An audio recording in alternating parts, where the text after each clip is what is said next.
विठ्ठल केशवा रामकृष्ण हरी विठ्ठल केशवा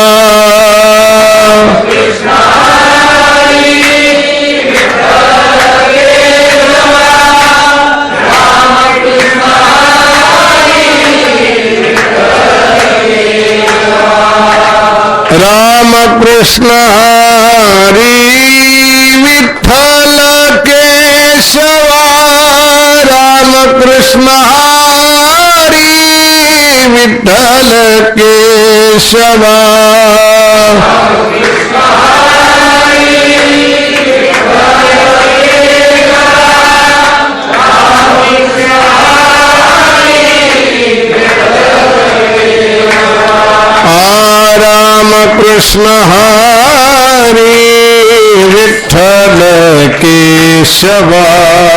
रामकृष्ण हरी विठ्ठल केशवा रामकृष्ण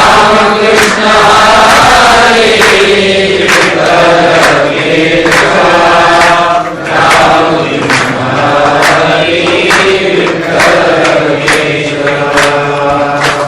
रामकृष्ण हरी विठ्ठल केशवा रामकृष्ण हरी विठ्ठल केशवा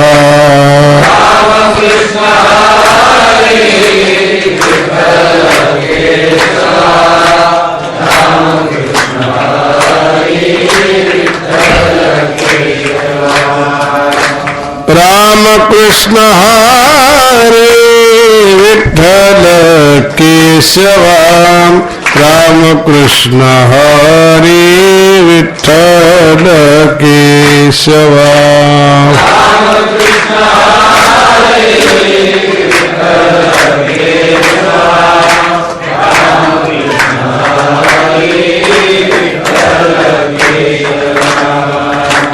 रामकृष्ण हरी विठ्ठल केशवा रामकृष्ण हरी विठ्ठल केशवा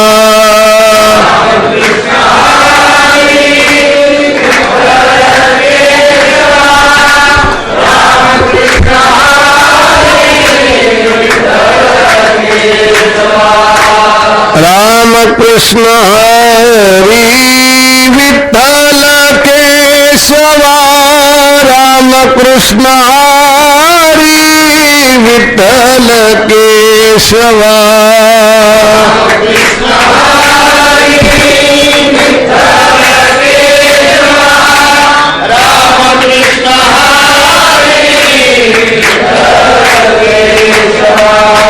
रामकृष्ण हरी विठ्ठल केशवा रामकृष्ण हरी विठ्ठल केशवा रामकृष्ण हरी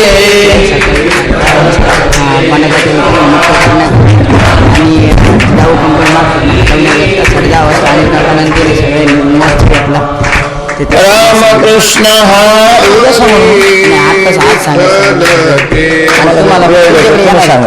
तुमच्याकडे या नाही तुम्ही सांगा मी नाही सांगा तुम्ही सांगा तुम्हाला वेळ देतो तुम्हाला वेळ देतो ना रामकृष्ण हा हो हो एक मिनिट एक सूचना आहे का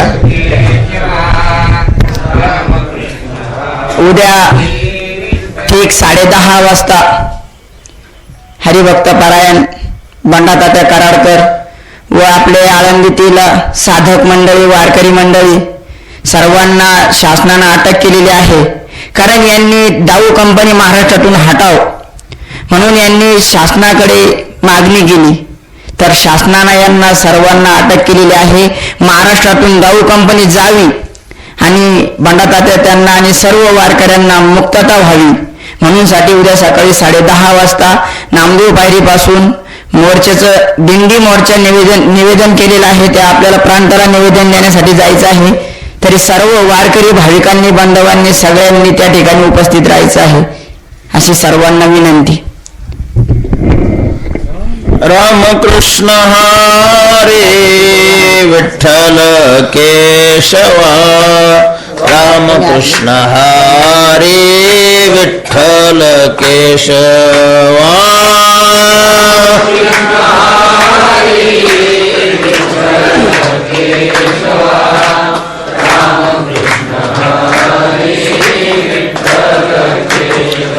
पुंडलीक वरदा हरि विठ्ठल श्री ज्ञानदेव ज्ञानेश्वर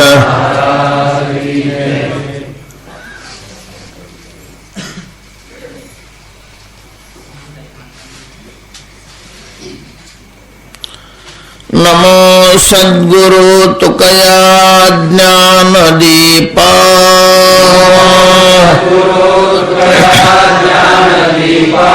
नमो सद्गुरु सच्चिदानंद रूपा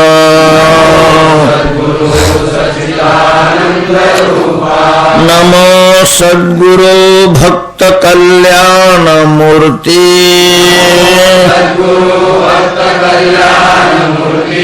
नमो सद्गुरु भास्करा पूर्ण कीर्ति मनुष्याकृती राघवे ख्याति केली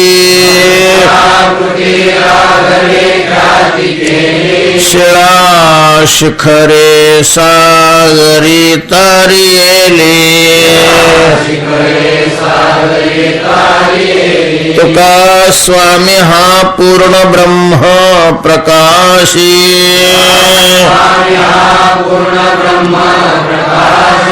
जळी रक्षिले निर्जीवा कागदाशी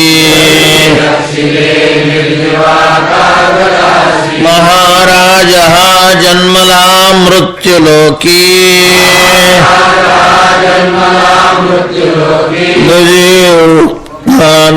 ढळे हलोकी भवसिंधुशी बांधिला से तुझेने अनाथा दिना कारणे तुकयाने तुका भासला मानवी वेशधारी परिहा लीला विग्रही निर्विकारी स्वये श्री हरि व्यापको सर्व जीवा तुका तोची तो हा परब्रह्म ठेवा जया पूजिले आदरे पांडुरंगे विमानस्थ केले प्रयाण प्रसंगे हनुमानवी दिव्य रूपी केली न त्यागी तिये दिव्य लोक नेले पुंडलीक वरदा हरि विठ्ठल श्री ज्ञानदेव श्रीमंत श्री जगद्गुरु तुकाराम महाराज की जय। जेथे जावी तेथे कपाळ सरिसे लाभ तो विशेष संत संगे पूर्व पुण्य जरी होती सानुकूल अंतराय मूळ उपजे तेथे भाग्य तरी नभे धनपुत्र दारा निकटवास बरा संतापाई तुका म्हणे हेची करावी मिरासी बळी संतापासी द्यावा जीव पूर्व पुण्य जरी होती सानुकूल अंतराय मूळ नुपजे तेथे श्रीमंत श्री जगद्गुरु तुकोबाराय या अभंगातून सत्संगाचा विशेष प्रतिपादन। कालच्या अभंगामध्ये तुकोबारायांनी भगवंताकडे प्रार्थना केली की तुका म्हणे लावी संताचा सांगात आम्हाला संतांच्या संगतीमध्ये एकदा नेऊन घाल. अनेक अभंगात तुकोबारायाने संतांच्या संगतीची मागणी केलेली आहे. देया संगती सज्जनाची, देववसे चित्ती त्याची घडावी, अखंड दया तुझी प्रीती मददी, मागणे ते कहेचे आहे आता, नाममुखी संत संग देई, संताची संगती दे.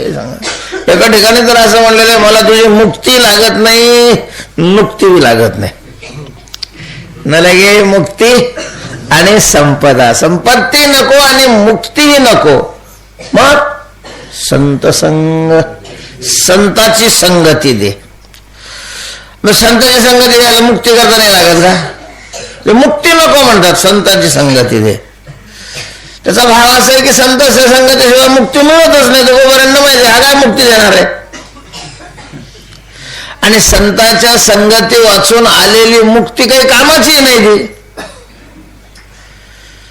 संतांच्या संगतीची मागणी तुकोबारायांनी अनेक अभंगात देवाकडे केलेली. लोकांना उपदेश करत असताना संतांच्या संगतीत राहण्याचा उपदेश केलेला आहे. संत समागम एखादी परी, कोणत्याही प्रकाराने का होत नाही, पण संतांचा समागम करावा, संतांची संगती करावी.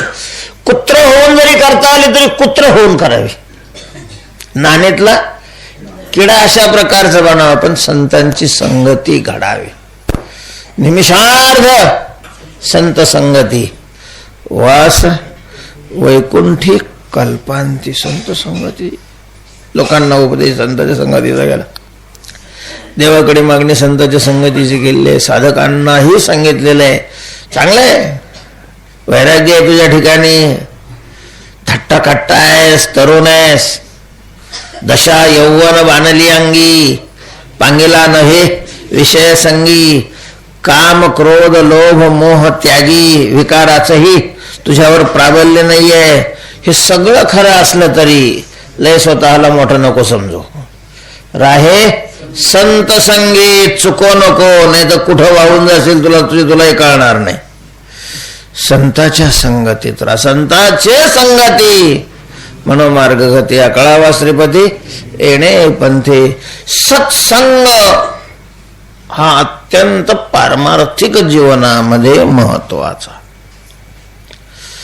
पण संतांच्या संगतीचा अतिरेक पाहिल्यानंतर साहजिकच लोकांना प्रश्न पडला की बा असं काय संतांच्या संगतीमध्ये, काय एवढं तुकोबारायाने संतांच्या संगतीला महत्व दिलेलं आहे. तुकोबारायांना विचारलं, महाराज संतांच्या संगतीमध्ये असं काय विशेष आहे, तुम्ही का संतांची संगती मागता देवाला, का संतांची संगती करायची सांगता साधकांना लोकांना.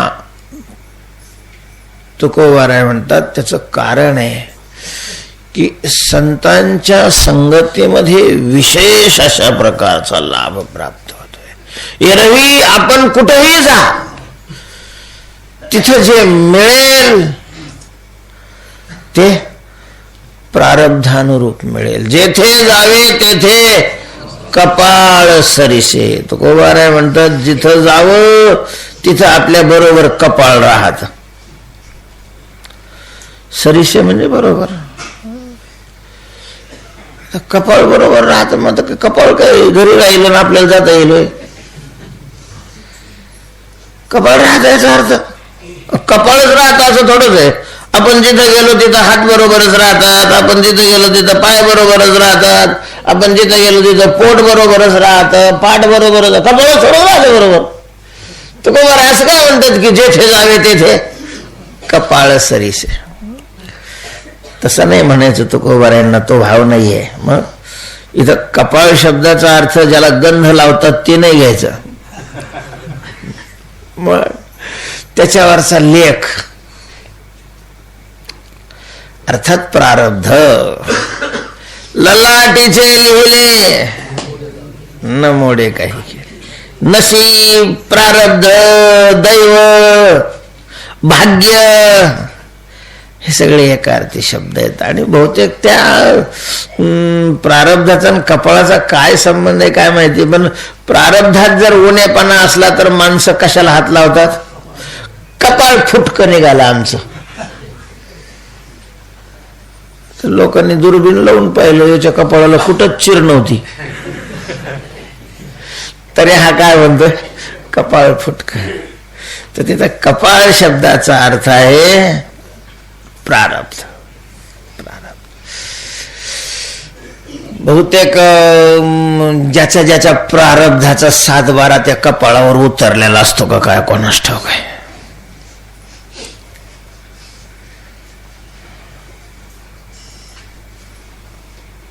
असं सांगितलं जातं की 5वीच्या दिवशी सटवी तिच्याकडे काम आहे ते 7-12 पोच करायचा. ती त्या जन्मलेल्या मुलाच्या कपाळावर त्याचं काय लिहित असते? प्रारब्धाचा लेख लिहिते. दुसऱ्याला नाही वाचता येत तो.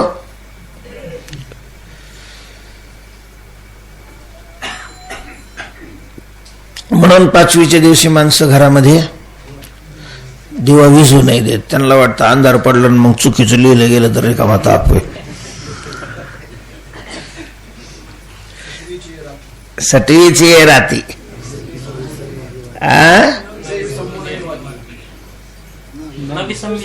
हा नवी संबीजे जेव्हा ते काही त्याला धर्मशास्त्राचा आधार असेल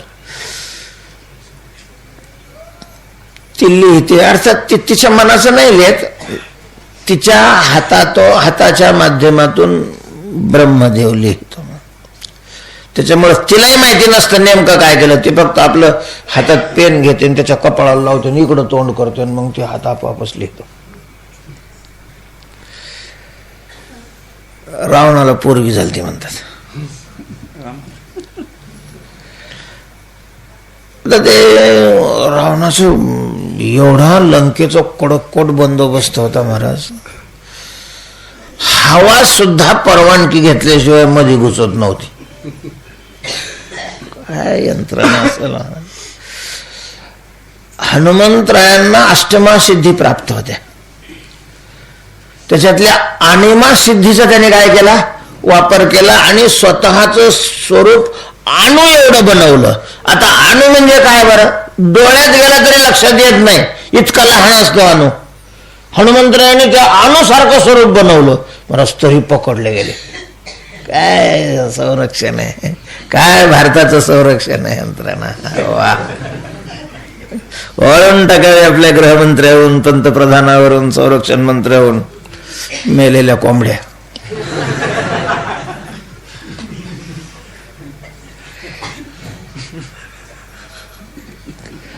मला हे समजत नाही, दुसऱ्याला दोष द्यायचे काय कारण आहे? पाकिस्तानातून सूत्र हलवले जातात, आमच्या ठिकाणून सूत्र हलवले जातात. तुम्हाला तुमचं घर नाही नीट राखतायत का? आपल्या देशाच्या विरोधात जे कार्य करतात त्यांना उघड फासा नाही देता येत.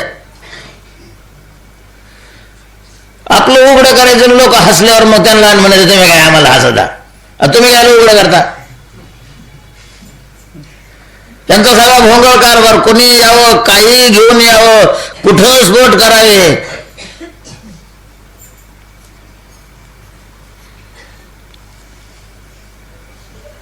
पाकिस्तानातले दहशतवादी अमेरिकेत का जात नाही?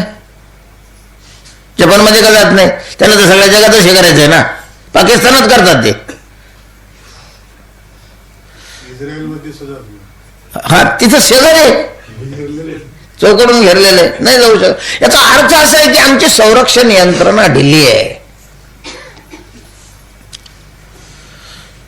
लंकेची संरक्षण यंत्रणा होती, पण सुटी तिशून जाताना नाही पकडली गेली, तरी निघताना पकडली.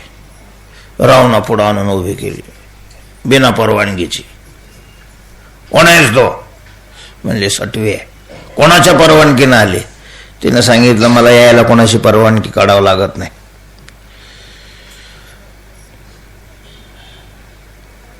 केंद्रातल्या पोलिसाला राज्यात यायचं असलं तर परवानगी नाही काढावं लागत. केंद्रातल्या सत्ताधीशाची आहे मी. ब्रह्मदेवाने पाठवलेला आहे. ब्रह्मदेव हो कशाकरता पाठवलं? तुझ्या पोरीचा लेख लिहिण्याकरता. ते म्हणजे काय लिहिलंस? रावणच तो. मला नाही माहिती काय लिहिलंय, मी फक्त हात धरते तो लिहितो. जाय म्हणे. मग त्याने ब्रह्मदेवाला हे केलं, बोलावून घेतलं. काय लिहिलंय माझ्या पोरीच्या कपाळावर? ब्रह्मदेवाने सांगितलं कळेल ना तुला, अगोदर कशाला तुला कळवून घ्यायचंय? मला शहाण्या माणसाने आपलं भविष्य जाणून घेऊ नये.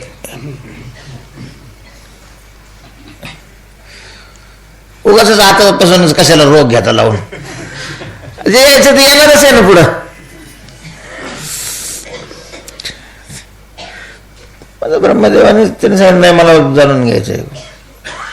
सांगितलं मग असं असं तसं तसं. आणि त्याच्यात एक सांगितलं की तुझ्या दरबारामध्ये घोड्याचा खरारा करणारा जो आहे त्याच्याबरोबर तिचं लग्न होणार आहे. चिडला महाराज राव.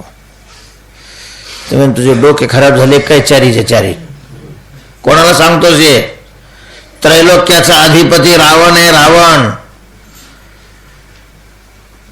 ब्रह्मदेवाने सांगितलं मग त्या रावणालाच सांगतोय मी. मी अगोदरच तुला सांगितलं होतं की विचारतोस कशाला. आता विचारलेलं आहे तर ऐकून घेण्याची तयारी ठेव. ते म्हणे जर त्याच्याबरोबर नाही लग्न झालं तर म्हटले ब्रह्मदेव पदाचा राजीनामा देईन मी. रावणाने सांगितलं लिहून ठेव. राजीनामा लिहून ठेवा पितामह, त्याच्याबरोबर माझ्या मुलीचा विवाह होणारच नाही. ब्रह्मदेवाला काढून गेलं, मारे करायला बोलवलं.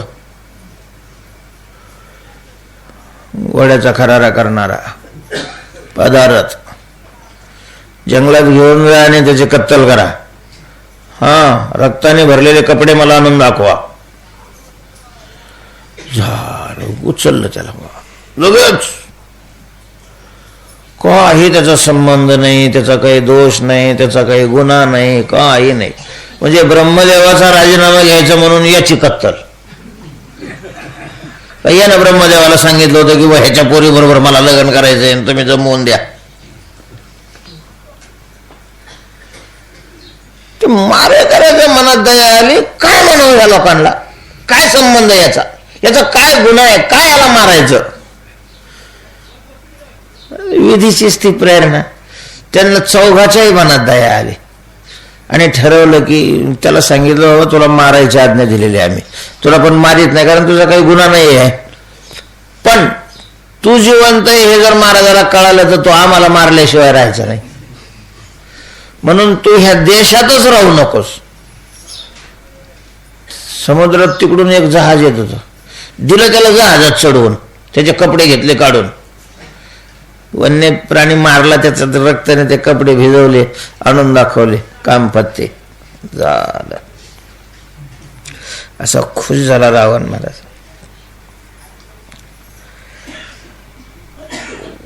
कलेनं पोरगी मोठी झाली. मुली मोठ्या व्हायला वेळ नाही लागत. पूर्वी लहानपणीच लग्न व्हायचं. हे जहाजावर बसून गेला, दुसऱ्या बेटाला जाऊन लागला. तिथं कार्यक्रमच चालू होता, सप्त्याचा नाही. तिथला राजा मेला होता, त्याला पोरगं नव्हतं आणि कुठलाही वारसदार न नेमता अटॅक न खाल्या झालेला. मग ते अशी पूर्वी पद्धत असायची की जर एखादा असा अचानक गेला आणि त्याला कोणी वारसदार नसला तर राज्याचा असं दुसरा बसवल्याशिवाय त्याचं दहन करता येत नाही.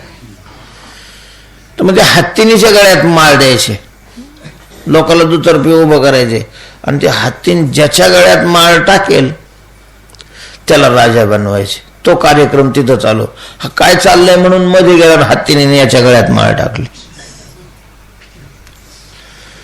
लगेच त्याच्या डोक्यावर राज मुकुट चढला गेला, त्याला तिथल्या राजसिंहासनावर बसवलं गेलं. असा हुशार आणि मुत्सद्य होता हा. त्याने आपल्या राज्याचा खूप विस्तार केला. सुजलाम सुफलाम राज्य बनवलं. त्याच्या राज्याची कीर्ती चौकडे पसरली. तोपर्यंत याची पोरगी मोठी झाली आणि मग रावणाने काही आपल्या यांना सांगितलं की बा पहा याच्यावाला वर कोण आहे. ते लोक काही तिकडून आले होते. ते म्हणे राजसाहेब इकडे तिकडे पाहायची गरजच नाही, आपल्या शेजारच्याच बेटावर नवीन होतकरू अशा प्रकारचा पोरगा आहे, त्याचं अजून लग्न नाही झालेलं, योग्य अगदी वर आहे. बस ठरलं म्हणे. तुला वरातच घेऊन यायची सांगितली. वरात आली. लग्नाला कोणाला बोलावलं? ब्रह्मदेवाला बोलावलं. आणि लग्न वगैरे झालं आणि मग ब्रह्मदेवानं गाठलं एकांतात आणि सांगितलं राजीनामा.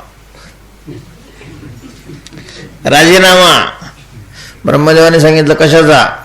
तुम्ही सांगितलं होतं की माझ्या मुलीचा विवाह खरारा करणारा बरोबर आहे. म्हटलं मग खरारा करणारा बरोबरच आहे. कारण ब्रह्मदेवाला माहिती होतं आता त्याला मारल्यावर पुरीच्या हातात काय बुक्याची डबी देईल काय, आता मारूच शकत नाही. मग त्याला एकांतात घेतलं आणि त्याची चौकशी केली. का रे खरं सांग तू पूर्वीचा कोण आहे? म्हटले खरारा करणारा. जेथे जावे तेथे कपाळ सरीसे. प्रारब्धाचा प्रबल प्रारब्ध असेल तर त्याचा लेख कुणीही बदलण्याला समर्थ नाही. म्हणून म्हटलेले ललाटीचे लिहिले न मोडे काही केले. तुकोबारा म्हणतात कुठेही जा बैल तेथ करवाडे. जिथं बैलाच्या नशिबी काय असतो? कडवा असतो. कडवा. मोठ्याच्या लग्नाला जरी गेला तरी त्यांच्या नशिबी कडवाच राहत. ज्याचं प्रारब्ध आहे ते त्याला भोगावं लागतं. त्याने स्थान बदललं वा साधन बदललं म्हणजे काही फरक पडतो अशातला भाग नाही. जेथे जावे तेथे कपाळ सरीसे या शब्दाचा अर्थ आहे कुठल्याही साधनामध्ये तो गेला तर फल त्याला साधनाचं मिळत नाही, फल त्याला त्याच्या प्रारब्धाचं मिळतं. साधन व्यवसाय हे निमित्त बनतं. व्यवसाय निमित्त फल देतसे संचित. महाराज ज्यांचे प्रारब्ध चांगले आहे ते राख माती विकायला गेले आणि सोनं घेऊन आले. मातीची सोने झाले महाराज. ज्याला कोणी फुकट घ्या म्हणलं तर घेत नव्हते. अशा जमिनी होत्या पहिल्या. फुकट घ्या म्हणलं तर कोणी घेत नव्हते. अमक्याला दिला 1 नंबर, तमक्याला दिला 1 नंबर आणि आज तिथं इंचाला लाख लाख रुपये यायला लागलेत. काय ज्याचं त्याचं प्रारब्ध मानावंच लागल. नाही ना काय घाम गाळलाय. बापाच्या नावावर आणि याच्या नावावर आलं. अकलीचा पत्ता नाही. नोटा मोजता येत नाही महाराज. एवढे बुद्धिमान असतात त्यांना नोटा मोजता येत नाही. आम्हाला गंज मोजता येतात. बँकेतली नोकरी सुद्धा मिळत नाही. काय करता? नुसते दुसऱ्याचे मोजायला.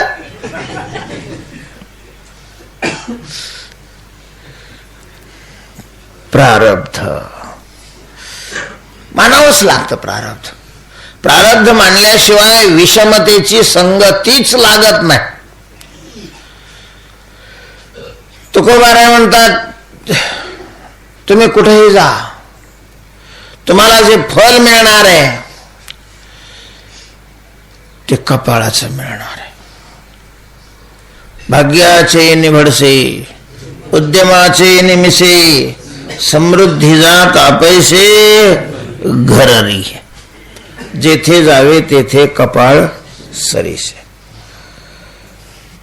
पण आपण जर संतांच्या संगतीमध्ये गेलो तर संतांच्या संगतीमध्ये हा नियम बाधित होऊन जातो. कपाळ सरीसे हा नियम संतांच्या संगतीत गेल्यानंतर बाद होतो. संतांची संगती होण्याकरता कपाळ लागतं. पण संतांच्या संगतीत गेल्यानंतर जे फळ मिळतं तर ते फळ कपाळाचं नाही मिळत. कपाळा व्यतिरिक्त अशा प्रकारचं संतांच्या संगतीमध्ये फल मिळतं. हा विशेष आहे. लाभ तो विशेष संत संगे, जिथे जावे तेथे कपाळ सरी. पण काय आहे, संतांच्या संगतीत मिळणाऱ्या लाभाला तुकोबरेने विशेष हे विशेषण वापरलेलं आहे. संतांच्या संगतीत विशेष लाभ प्राप्त होतो. याचा अर्थ असा आहे की संतांच्या संगती वाचून बाकीची जी लाभ प्राप्तीची क्षेत्र आहेत त्या क्षेत्रामध्ये सामान्य लाभ प्राप्त होतो. विशेष लाभ मिळतो म्हणजे दुसरीकडे सामान्य लाभ मिळतो. तर दुसरीकडे मिळणाऱ्या लाभामध्ये सामान्यपणा काय आहे आणि संतांच्या संगतीमध्ये मिळणाऱ्या लाभामध्ये विशेषत्व काय आहे. या अभंगामध्ये जेथे जावे तेथे कपाळ सरसे हा सिद्धांत नाहीये. लाभ तो विशेष संत संगे हा सिद्धांत आहे. आणि बहुतेक या अभंगावर ज्या वेळेला चिंतन होतात, कीर्तन होतात, तर ते कपाळ सरसेवरच कीर्तन होतात.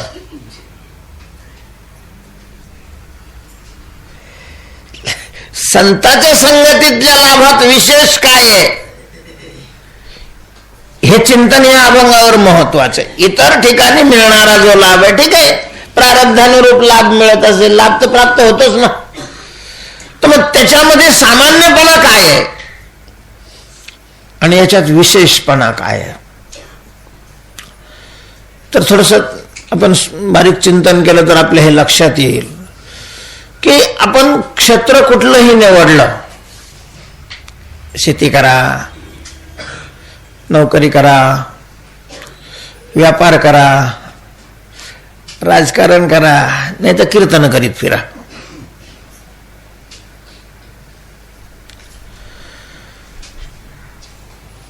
साधन कोणतंही निवडा व्यवहारातलं,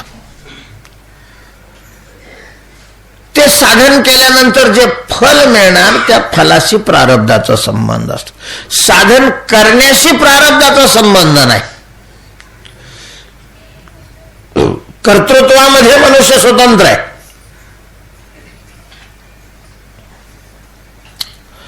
आपल्याला वाटेल ते करू शकतो, वाटेल तसं करू शकतो, आणि करायचं तर करू शकतो, नाही करायचं तर नाही करू शकत.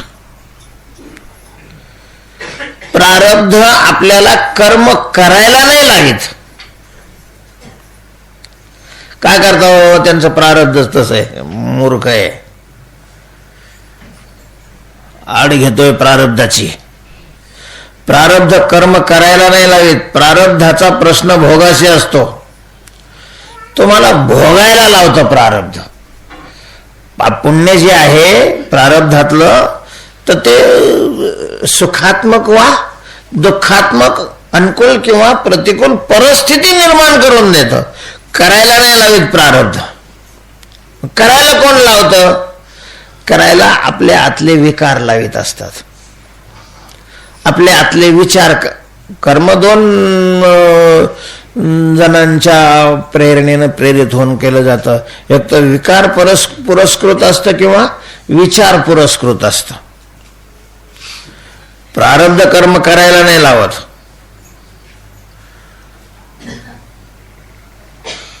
म्हटलं मग ज्ञानोबारांची ती ओळी, भोग्य ते त्रिशुद्धी न चुके, आणि बुद्धी होणारा सारी की ठाके, माझ्या कपाळी पिटावे लोके ते लोटेल काया. याचा अर्थ काय? याचाही अर्थ तोच आहे की त्याच्या आत असलेले जे विकार आहेत ते विकार त्याला प्रवृत्त करतात. पण विकाराचं किती मानायचं आणि किती मानायचं नाही हे आपल्या हातात आहे. विकाराचं मानायचं की विचाराचं मानायचं, प्राधान्य कोणाला द्यायचं आणि गौण कोणाला बनवायचं हे आपल्या हातात आहे. म्हणून कर्माचं स्वातंत्र्य आहे मानवाला. कर्माचं पारतंत्र्य नाही आहे, भोगाचं पारतंत्र्य. लग्न करायचं की नाही हे आपल्या हातात आहे. पोरं होणं आणि ती कशी होणं हे नाही आपल्या हातात. पेरायचं की नाही हे आपल्या हातात आहे. ते किती येईल आणि त्याला भाव काय मिळेल हे नाही आपल्या हातात.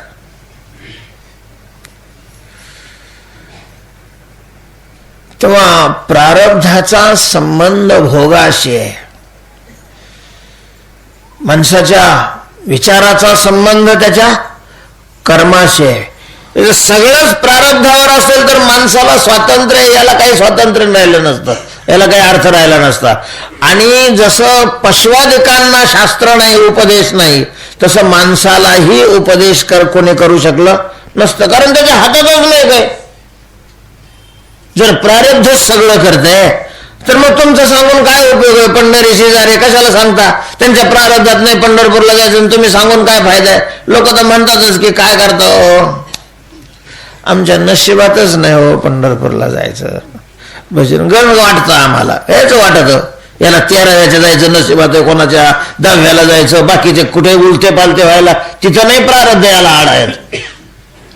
आणि फक्त इकडे याला करायचं नसतं, फक्त आड काय घेत असतो तो प्रारब्धाची घेत असतो. हा त्याच्यातला भाग आहे.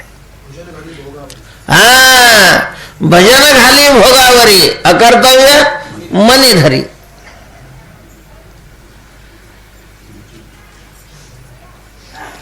तर प्रारब्धाचा भोगाशी संबंध आहे, कर्तृत्वाशी संबंध नाही. अर्थात आपण कुठल्याही क्षेत्रामध्ये जा, आपल्याला जे फल मिळणार ते आपल्या प्रारब्धातलं मिळणार.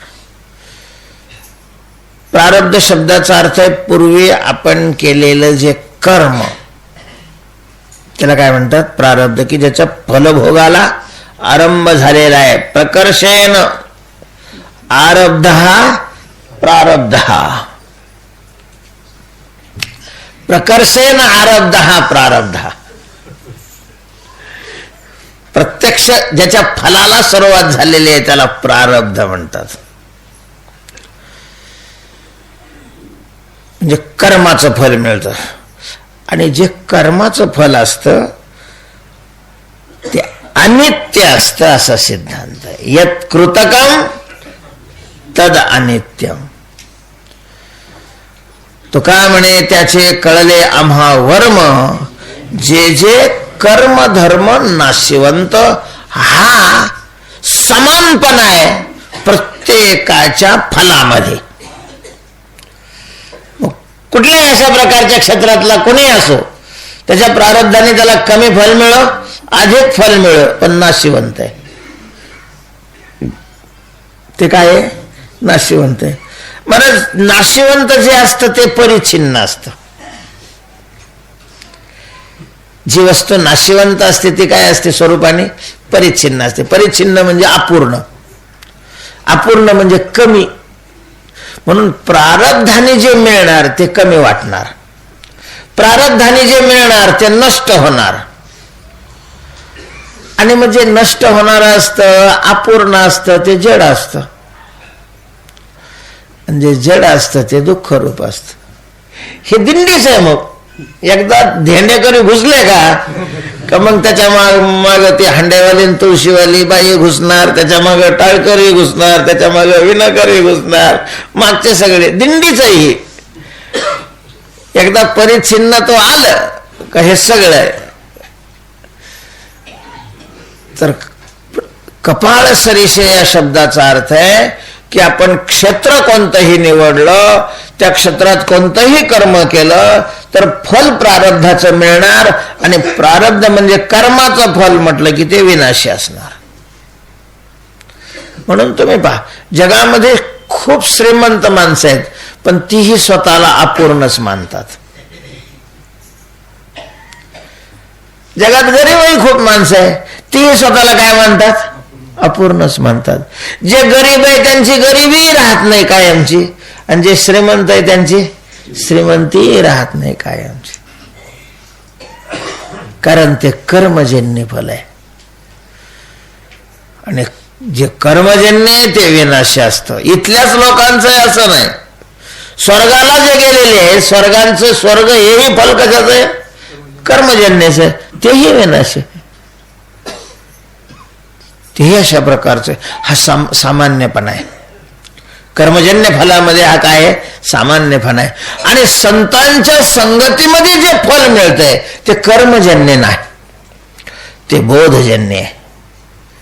संतांच्या संगतीमध्ये मिळणारा जो लाभ आहे त्या लाभात विशेषपणा काय आहे का ते कर्मजन्य फल नाहीये, ते बोधजन्य आहे, विचारजन्य. आणि बोधजन्य जे फल आहे त्याच्यामध्ये नाशवानपणा नाही, विनाशपणा नाहीये, ते नाशवंत नाही, अनंत आहे. अनंत ते असतं जे व्यापक असतं. जे व्यापक असतं ते सुखरूप असतं, जे व्यापक असतं ते प्रकाश रूप असतं, सच्चिदानंद ही दिंडी. तर संतांच्या संगतीमध्ये जे फल प्राप्त होतं ते विशेष आहे. काय विशेष आहे त्या फलाचा? त्या फलाचा हा विशेष आहे की त्याचा नाश नाही होत.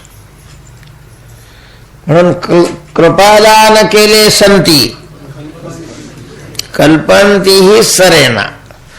पहिला विशेष त्या फलाचा, कल्पाचा अंत होतो. त्या लाभाचा त्या फलाचा अंत नाही होत. कल्पाचा अंत होतो याच्यात आश्चर्य नाही, अंताचा अंत होतो. आलं का लक्षामध्ये? कारण अंत सुद्धा अनंत नाही. जरी नैयायिकाने त्याला अनंत मानलं असलं तरी वास्तव तोही काय नाही, अनंत नाहीये, तोही शांत आहे. अंत म्हणजे काळ, आणि काळ सुद्धा काय आहे? शांत आहे. जगतच नाही राहत तर काळ काय राहतो? काळाचाही नाश होतो, पण संतांच्या संगतीत जो लाभ प्राप्त होतो त्या लाभाचा नाश नाही होत. संपदा तयाची नसरे कल्पांती. तर कल्पांती, कल्पाचा नाश होतो. ज्या वेळेला कल्प नसतात त्याही वेळेला तो लाभ असतो. सदैव सौम्य इदम वगैरे अशी. पूर्वी कोठेच नव्हते काही, चंद्र सूर्य तारा नाही, अवघे शून्यची होते बाई, पण तो होता. हा लाभ आहे. त्या लाभात विशेषता ही आहे की त्याचा नाश नाही होत. स्वभाव दोष नाशाने तो नष्ट होत नाही, आश्रय नाशाने तो लाभ नष्ट होत नाही, परतः नाशाने तो लाभ नष्ट होत नाही. कारण तो जो लाभ आहे तो लाभ आहे परमात्मा. संतांच्या संगतीत मिळणारा लाभाचं नाव काय आहे? परमात्मा आहे. संत दर्शने हा लाभ. कोणता लाभ? पद्मनाभ जोडला. पद्मनाभ परमात्माचा हा लाभ आहे. आणि या लाभाचा विशेष हा आहे त्याचा नाशच नाही होत. महाराज, नाश त्याचा होत नसतो की जी वस्तू व्यापक असते. अविनाशी तद्विद्ये येन सर्वमिदं ततम् येन इदं सर्वं ततम् तत् अविनाशी विद्धी. ज्याने हे सगळं व्यापलेलं आहे ते तत्व अविनाशी आहे, अर्थात ते व्यापक आहे. आणि मग जे व्यापक आहे वेद सांगतो ते सुखरूप आहे. संतांच्या संगतीमध्ये मिळणारा लाभ विशेष का आहे? महाराज, अविनाशी आहे, व्यापक आहे, सुख स्वरूप आहे, परिपूर्ण आहे. आणि प्रारब्धाने मिळणारा जो लाभ आहे तो लाभ विनाशी आहे, परिच्छिन्न आहे, अपूर्ण आहे आणि परिणामी दुःख स्वरूप आहे, दुःख स्वरूप. म्हणून तुकोबाराय म्हणतात, मी संतांच्या संगतीची अपेक्षा करतो. तुम्हालाही संतांची संगतीमध्ये राहण्याचा उपदेश अशा प्रकारचा करतोय. पण म्हटले का हो, ही संतांची संगती जी आहे की जी विशेष लाभ प्रदान करणारी आहे, ती संतांची संगती कशाने प्राप्त होते आणि त्याही पेक्षा कशाने टिकते? योगाने क्षेम. संतांच्या संगतीचा योग कशामुळे घडतो आणि संतांच्या संगतीचा क्षेम अशा प्रकारचा कशाने घडतो? महाराज या दोन्हीलाही कारण पुण्य आहे. योगालाही कारण पुण्य आहे आणि क्षेमालाही कारण पुण्यच आहे. पूर्व पुण्य जरी होती सानुकूळ. पुण्याशिवाय सत्संग प्राप्त होतच नाही. सत्संग प्राप्त होण्याकरता पुण्य लागतं, देवाची कृपा लागते. पूर्वजन्मी सुकृते थोर केली ती मजाजी फळाशी आली. परमानंदाजी मानसी भेटी झाली या संताशी. पुण्य फळले. या ठिकाणी भेट कशाने होते याच्यावर जोर नाही दिलेला. भेट कशाने टिकते? सत्संग त्याचा दुरावा कशामुळे निर्माण होत नाही? कशामुळे निर्माण होतो? बस पूर्व पुण्य जरी होती सानुकूळ. सगळं अशा प्रकारचं श्रेय तुकोबाऱ्याने कोणाला दिलेलं आहे? पुण्याला दिलेलं आहे. पुण्याला तुकोबाऱ्या म्हणतात आपल्या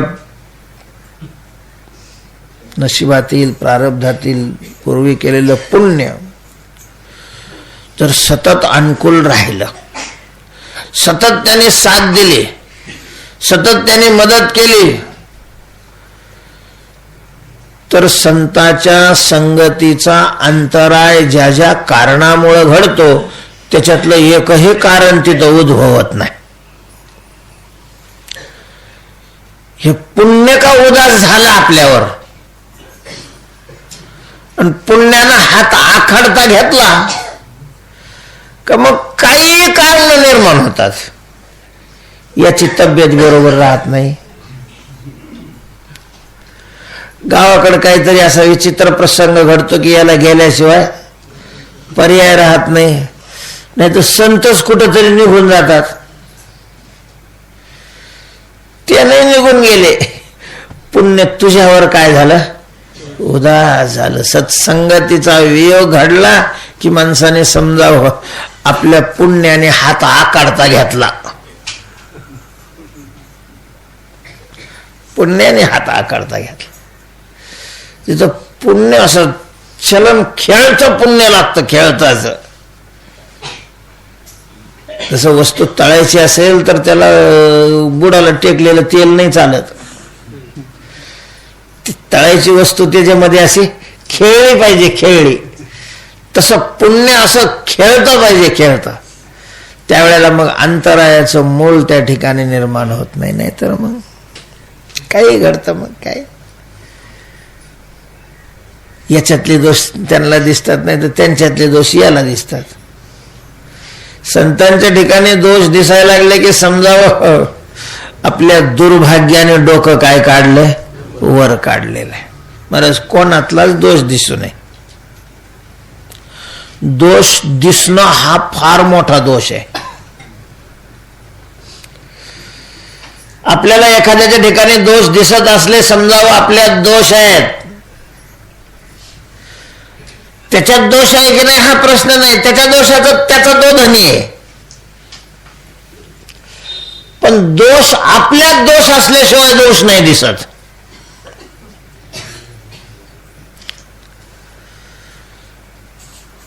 धर्मराजाला एकही दुर्जन दिसला नाही, कारण त्याच्यात दुर्जन नावाचा दोष नव्हता. आपल्याला दोष दिसतात याचा अर्थ आपल्यामध्ये काय आहे? दोष आहेत. महात्मा होते,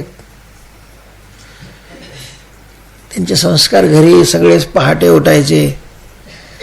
पोराला घेऊन यात्रेमध्ये आले. रात्री लोकांना वेळ झाली, झोपले. हे नियमाप्रमाणे 4 वाजता उठले. सगळे झोपलेले होते. सगळे झोपलेले पाहिले की ते म्हणे बाबा हे तर पंढरपूरला आले ना, अजून झोपायला लागले. त्यांनी थोबाडत मारून घेतलं स्वतःच्या. त्यांनी सांगितलं की तू उठला नसतस तर तुझं चांगलं झालं असतं. स्वतः चांगलं वागून जर दुसऱ्याचे दोष दिसत असतील तर चांगलं न वागलेला चांगला. दुसऱ्याचे दोष पाहणं इतकं वाईट आहे की त्या दोषातून याचं चांगलं वागणं सुद्धा वाजा जातं.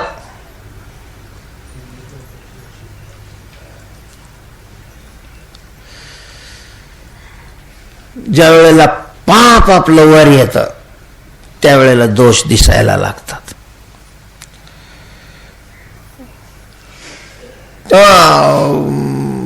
पण जर पूर्व पुण्य असेल तर मग हे कुठलंच कारण निर्माण होत नाही सत्संगतीतून बाहेर पडण्याचं.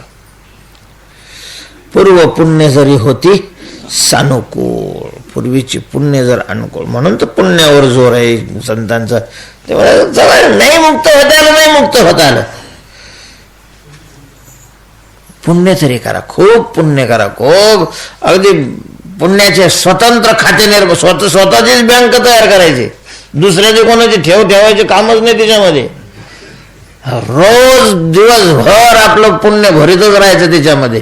फिक्स टाकायचं, असं काढायचं नाही की हे याच्या करता आणि त्याच्या करता आणि त्याच्या करता. लगेच फिक्स फिक्स त्याला जन्मठेप देऊन टाकायची. सारखं पुण्य करावं. जन्म तो द्यायचे नहे तुम्हा जना, पुढिल्या पावना धर्म करा. असं खूप पुण्य झालं का मग तिथं अडचणच निर्माण होत नाही. परमार्थ क्षेत्रामध्ये पुण्य असल्यानंतर काय ज्ञानोबरांचं पुण्य आहे पहा बरं. कसलीच अडचण नाही ना त्यांना परमार्थाला. गुरु घरचाच काही टाकायचा संबंधच नाही. किती अनुकूलता आहे. काही काही माणसाला अशी परमार्था करता खूप अनुकूलता राहते. समजायचं त्याने त्याचं काय पुण्य. अशा पुण्य पोचली असाधारणे तर पुण्य पोचले. पूर्व पुण्य जरी होती सानुकूळ, अंतराय मुळ नपुजे देते.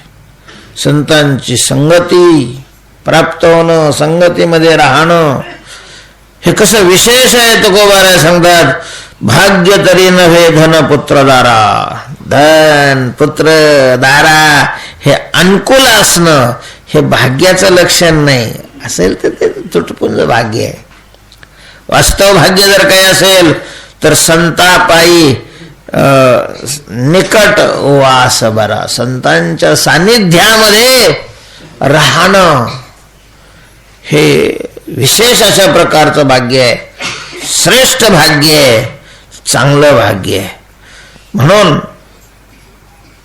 स्वतःचं कल्याण व्हावं असं ज्याला वाटतं त्याने तुका म्हणे हेची करावी मिरासी.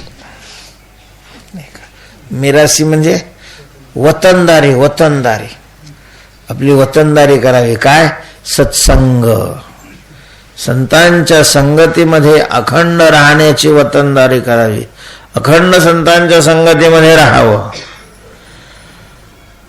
जबरदस्तीनं संतांच्या जवळ जीव द्यावा. जीवपणाचा नाश अशा प्रकारचा करावा. पण संतांच्या संगतीत राहायचं, वतनदारी करायची. कसं काय वतनदारी करायची. आपल्याला संत भेटले तर पाहिजे, तेवढं पुण्य तर आपल्या जवळ पाहिजे. संतांच्या संगतीमध्ये कसं राहता येईल आपल्याला. बरं, संतांचं वाङ्मय हे साक्षात चालते बोलते काय संतच आहेत. आपल्याला चालत्या बोलत्या संतांची भेट होण्याकरता खूप पुण्य असावं लागेल, देवाची कृपा व्हावी लागेल. आपण त्यांना ओळखू शकणार नाहीये, पण संतांचं जे वाङ्मय आहे, वाङ्मय रूपामध्ये असणारे जे संत आहेत त्या संतांच्या सान्निध्यात राहण्याची मिरासी करणं आपल्या हातात आहे.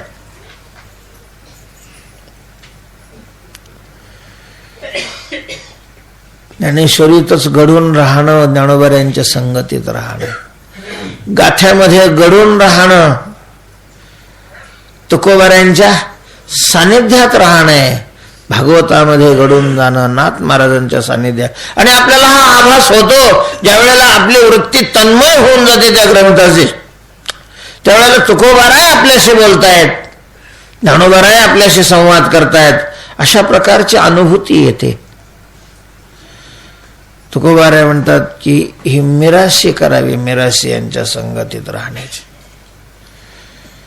आणि यांच्याच सानिध्यामध्ये दुःखाला कारणीभूत असणारा हा जीवपणा त्याचा काय द्यावा, बळी द्यावा.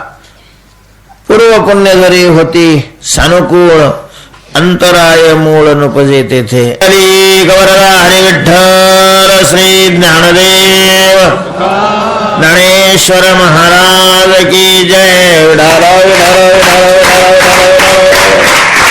पुंडलिक वरदा हरी विठ्ठल.